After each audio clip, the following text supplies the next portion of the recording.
Hey guys, what's going on? Coming at you with another update on our 79 Jeep CJ7 project. And a lot's happened that I didn't film, um, even though it doesn't look like much has happened. So, the biggest difference you're going to notice right away on the interior, we have our dash panel is back in, but our wiring is all gone. I got the wiring all hooked up and I tested everything that I could test and everything checked out. So our wiring harness looks good. Made sure the engine cranked over after I replaced the starter motor, and engine cranked over, poured some gas down the carburetor. Let me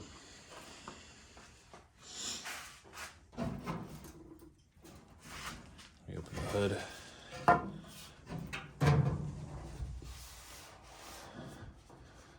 There's our HEI distributor, our starter solenoid, and our battery cables. So I just poured some gas down the carburetor, hit the key, farted, and fired up for a second, which is good enough for me. It sounded healthy cranking over. It didn't sound like there was a dead cylinder or anything. So it gives me good hope that this engine's good. But as I've mentioned in the past, this is really destined for the body shop before we really worry about running and driving.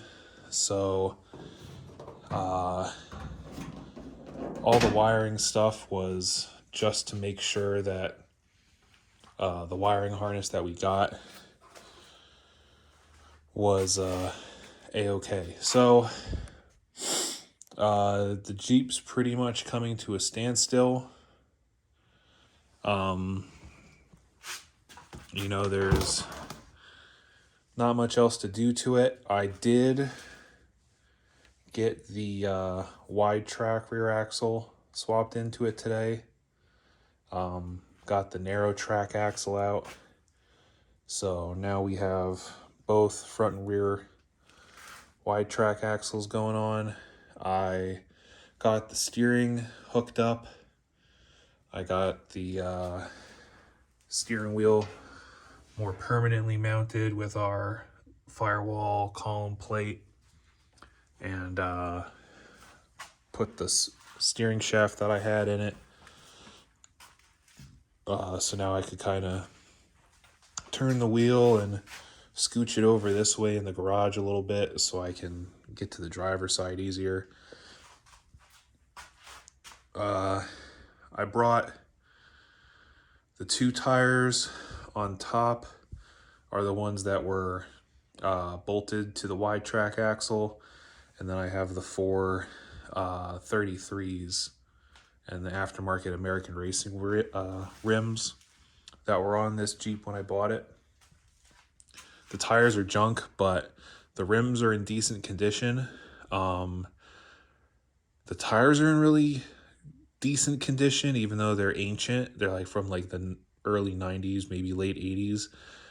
I think this Jeep was just built at one point. It was nice, and then someone put a lift kit, bought some American Racing rims and some 33-inch tires, and only used it for off-roading and mudding and whatever, because the tread on those tires is really good on all 4 tires, and the rims don't really have any corrosion or rot. They're just faded. They should be shiny and polished like the wheels on my brother's Jeep, but anyway, got them in so they're out of the weather. But other than that, it's just been undoing all the wiring that we did. I I did pull the latch and the hood latch and the hood latch lock. This Midwest Equipment Specialties hood lock.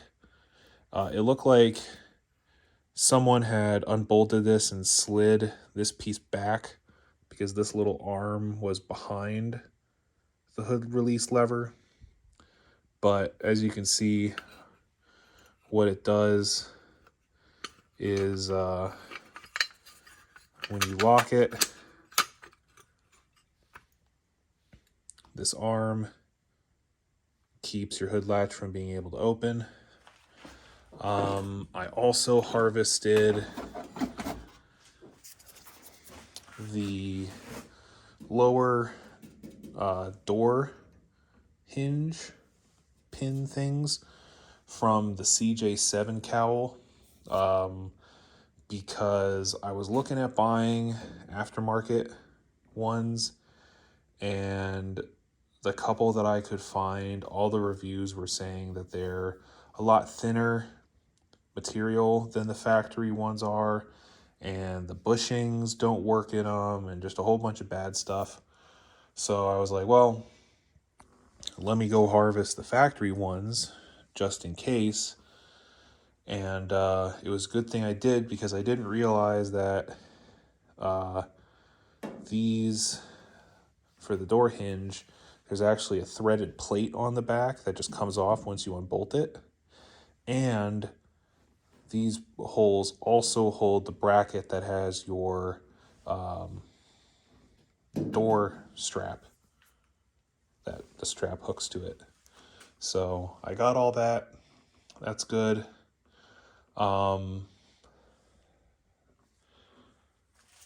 Seat riser. The driver's side one is unfortunately in the scrap pile right now, which is, I'm going to say, my fault.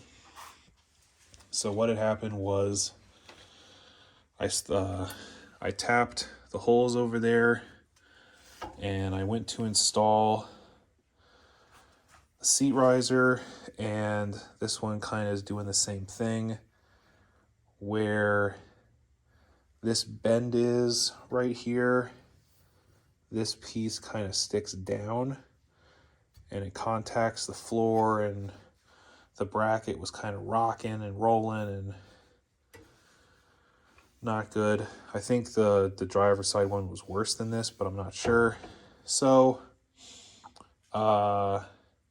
foolishly, I decided I was going to try and use a hammer to flatten this out. Well, all I did was bend the metal and bend these hinge connections, so I'm not super happy with these, but unfortunately they're one of the few brands out there. I think these are Rugged Ridge or Best Top or something, but yeah, not 100% happy. I definitely think it could be better, but that's been the theme. All these aftermarket Chinesium parts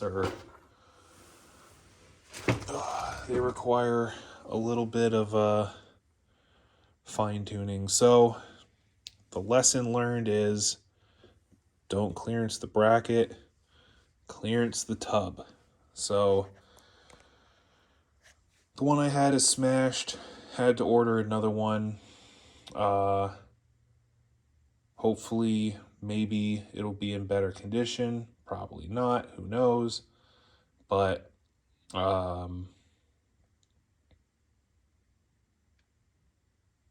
if it isn't, then it'll be as simple as finding where it contacts the floorboard and whack. Or just use some longer bolts and bolt it in and let it dent itself. But yeah, other than that, Nothing's going on. The dash panel, I threw in just because it's been sitting inside, and there's no reason to now that all the wiring's done.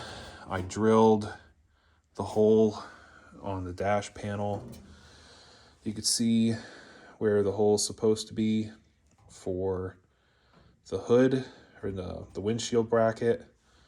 So may wind up drilling that hole while I'm here, just because. But in all reality, we accomplished a lot of what we were intending to do.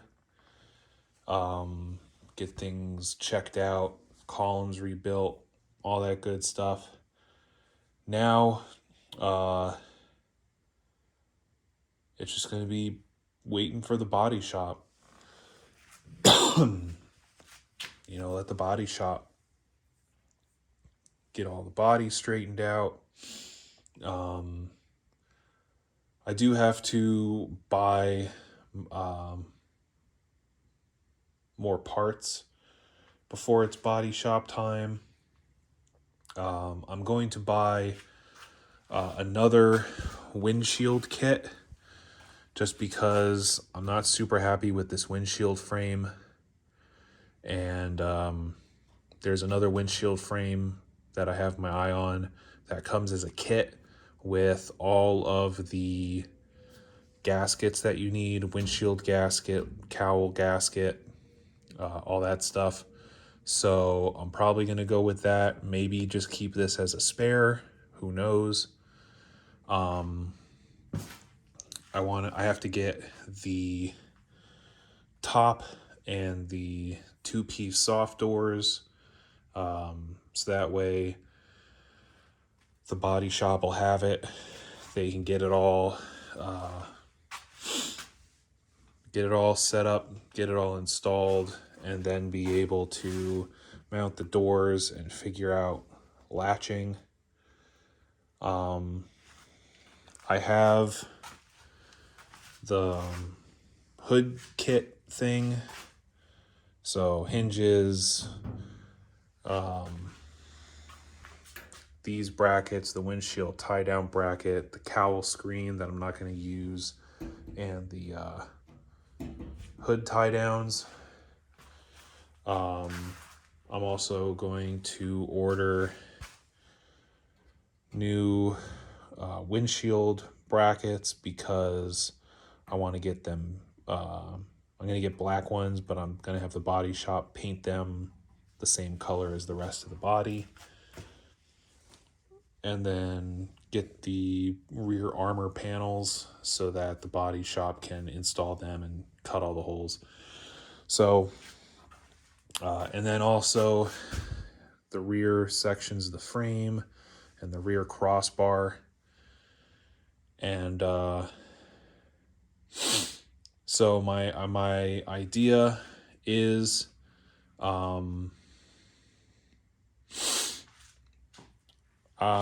I'm probably gonna go one of two ways. I can either get all the parts that the body shop's gonna need, but then also do things like the lift kit and rebuild the axles, front, rear, all the steering stuff,